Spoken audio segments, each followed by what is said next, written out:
안녕하세요, 전마홍입니다. 오늘은 MS의 강력한 협력 툴인 팀즈를 소개해 볼까 합니다. 요즘 코로나가 장기화되면서 비대면 생활이 일상화되어 가고, 그에 따라서 비대면 업무 지원 툴들이 굉장히 많이 쏟아지고 있습니다. 특히 양방향으로 수업을 할 수 있거나 아니면 화상회의를 할 수 있게끔 지원하는 프로그램들이 우후죽순처럼 쏟아져서 화상회의계의 춘추전국 시대를 만들어가고 있는데요.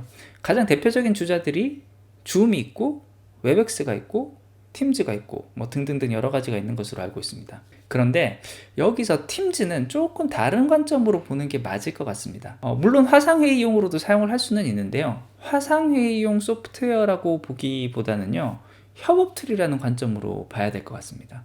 왜냐하면 팀즈의 기능들과 실제 운영되는 형태를 보면 그런 부분들을 조금 알 수가 있습니다. 그리고 이 팀즈는요, 여기 MS에 있는 팀즈 사이트에 들어가면 무료로 사용이 가능합니다. 팀즈에서의 가격 정책을 보면요, 가격 책정 정책에 분명히 무료 정책이 있고요, 그 외에 비용을 추가해서 더 기능을 추가하는 그런 방식이 있습니다. 그리고 여기 추가되는 비용들은 전부 다 월 구독 제도이기 때문에 사실 저렴한 비용이라고 보기에는 좀 어려울 것 같고요. 기본 기능들을 보면요, 이렇게 모임 및 통화에 대한 기능, 이 부분이 어떻게 보면 우리가 알고 있는 화상회의에 대한 기능들일 것 같고요. 그리고 채팅 및 공동 작업에 대한 거, 그리고 밑에 생산성 및 앱 서비스에 대한 기능들이 있습니다. 요금 체계에 따라서 차이가 나는 부분들은 생산성 앱 및 서비스 부분, 여기서부터라고 보는 게 맞을 것 같습니다. 그래서 여기서 보면 실제 웹 버전의 워드, 엑셀, 파워포인트까지는 무료로 제공이 되는데,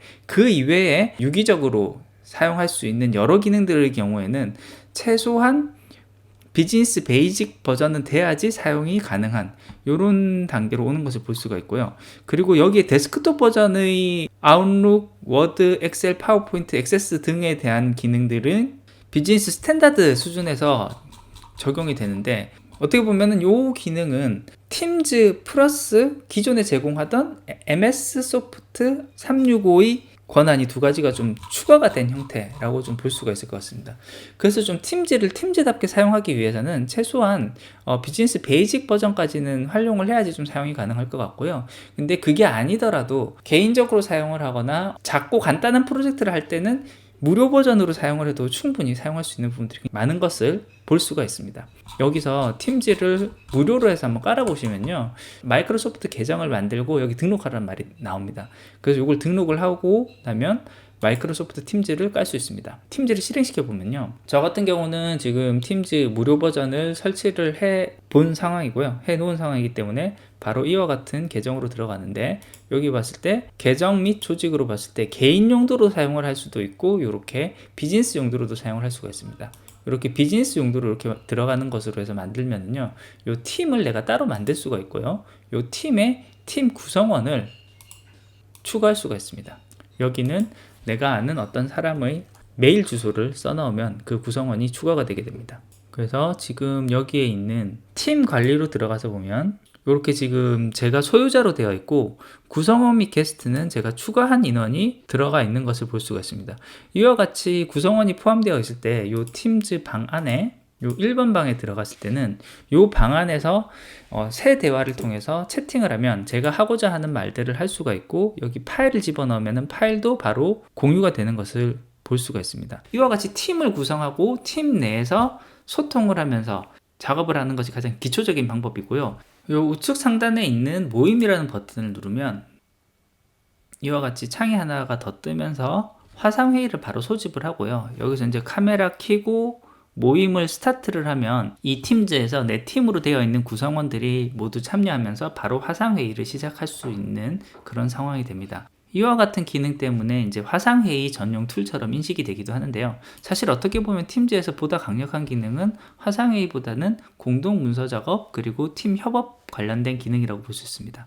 이 파일에서 제가 같이 작업하고 싶은 파일을 이렇게 올려놨을 때 이 파일을 띄워놓고 이 파일에 접근을 하면요, 이 모임에 등록되어, 이 팀에 등록되어 있는 모든 사람들이 동시에 편집 작업을 진행을 할 수가 있습니다. 한 가지 주의할 점은 MS 오피스 파일들이 어떤 식으로 다루어지는지에 대한 것, 그리고 팀즈에서 공동 작업을 할 때는 어떤 식으로 인식이 되고 다뤄지는지를 조금 주의를 해야 되는데요. 엑셀의 경우에는 각각의 셀 하나하나가 별개의 개체로 생각을 하고 있기 때문에 같은 셀을 두 사람 이상의 공동작업자가 동시에 편집하지 않는 이상 작업이 중첩되지는 않고 각각의 칸에서 값이 바뀌는 값들이 동시에 다다다닥 바뀌면서 마치 여러 명이 한꺼번에 작업하는 것과 동일한 효과를 얻을 수가 있습니다. 파워포인트의 경우에는요, 각각의 개체, 여기서 개체라고 하면은 글상자, 그림 또는 표 등과 같은 개체들을 하나의 개체로 생각을 하고 있고요. 그래서 동시에 건드리는 개체가 같지만 않으면 서로 간섭 없이 작업을 할 수가 있습니다. 근데 문제는 같은 개체를 동시에 두 사람이 건드리게 되면은 이 내용이 서로 왔다 갔다 하면서 우리가 원하는 형태로 편집이 잘 안 되는 현상이 있습니다. 제일 좀 까다로운 케이스가 파워포인트 안에 있는 표의 경우는 그 큰 표 하나가 하나의 개체로 인식되기 때문에 여러 사람이 동시에 표를 수정하게 되면은 그 정보가 내가 원하는 대로 잘 수정이 되지 않는 경우가 있습니다. 그렇기 때문에 파워포인트를 협업을 할 때는 가능하다면 각자가 맡은 슬라이드를 따로 나누고 각각의 슬라이드를 자기가 책임지고 수정을 하는, 그리고 그걸 나중에 취합해서 정리하는 작업을 하는 것이 좀 더 작업을 효율적으로 할 수 있는 방법이다라고 할 수 있을 것 같습니다. 지금 이 화면에서 보면 이 작업이 지금 공동 작업 화면으로 띄워놓은 화면인데요. 이 오른쪽에 이 업무이라고 되어 있는 곳에 자주색으로 해서 이렇게 박스가 치어져 있고 오른쪽 위에 S라고 표시가 되어 있는 것을 볼 수 있습니다. 여기 마우스를 살짝 올려서 보면은 이렇게 아이디가 쭉 나오는데요. 그래서 S로 시작하는 나의 공동 작업자가 현재 요 개체를 수정하고 있다라는 의미로 이해를 하면 되고요. 요 칸을 내 공동 작업자가 작업을 하고 있을 때 같이 작업을 하게 되면은 요 칸의 변경 내용이 서로 중첩이 돼 가지고 좀 꼬이는 그와 같은 현상이 발생할 수가 있습니다. 그래서 이 점만 좀 주의하면은 같이 편집을 할 때 훨씬 작업 속도를 높여서 작업을 할 수가 있습니다. 그리고 재밌는 것은 이와 같은 공동 작업을 할 때는 따로 세이브 버튼이 있는 것은 아니고요. 작업하던 거를 바로 닫기를 하면 작업하던 현재 상황 그대로 저장이 됩니다. 이제 결국 이 팀즈를 얼만큼 더 유용하게 쓰느냐는 여기에 있는 이 앱, 추가되는 앱들을 어느 만큼 자유자재로 많이 잘 사용하느냐인데요. 여기 있는 앱들이 보면 MS에서 제공하던 굉장히 강력한 앱들이 많이 들어가 있는 것을 볼 수가 있습니다. 예를 들어서 여기 프로젝트라든지 지금 여기에 표현되어 있지는 않지만 다이어그램이나 프로세스 맵을 훨씬 더 잘 그려주는 비지오라든지 설문조사를 쉽게 진행할 수 있는 폼즈, 그리고 RPA 기능을 제공하는 파워 오토메이트도 여기에 포함되는 것을 볼 수가 있습니다. 그래서 실제로 MS에서 제공해오던 강력한 사무용 툴들, 그리고 추가된 여러 가지 어플리케이션들이 있어서 이 팀즈 내에서 이와 같은 앱들을 잘 활용하게 되면은 협업을 하는 데 있어서 굉장히 효과를 얻을 수가 있습니다. 네, 이상으로 오늘은 MS 팀즈에 대해서 간략히 알아봤습니다.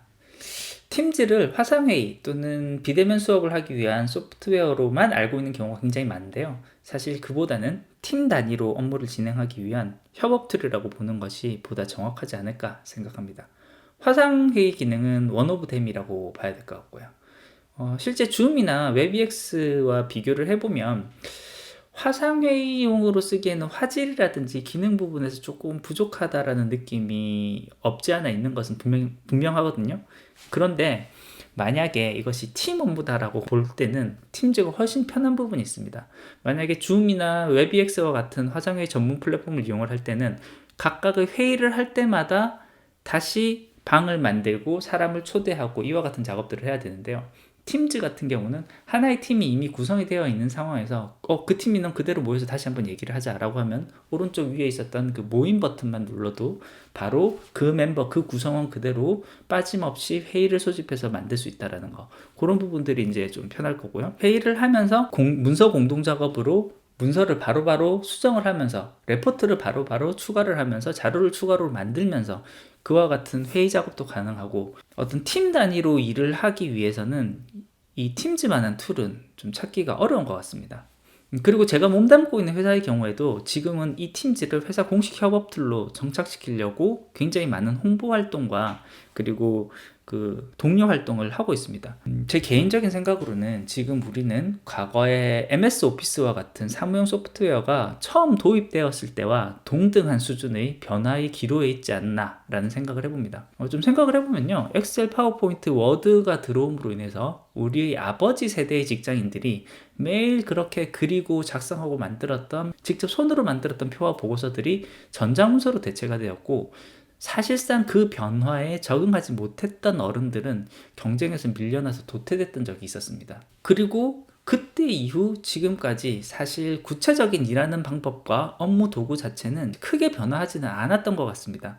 MS 오피스가 95 버전, 97 버전, 2000 버전, XP, 2003, 2007 이런 식으로 버전이 계속 변경이 있었을 뿐 큰 변화가 있었다고 보기는 좀 어려울 것 같습니다. 하지만 최근 겪었던 이 코로나 사태로 재택근무가 생활화가 되어버렸고, 그리고 비대면 협업이 중요성이 굉장히 많이 강조가 되어감에 따라서 비대면 협업을 중시하고 그 비대면 협업을 도와주는 협업 전용 툴들의 활용의 중요성이 점점 높아지는 추세인 것은 분명합니다.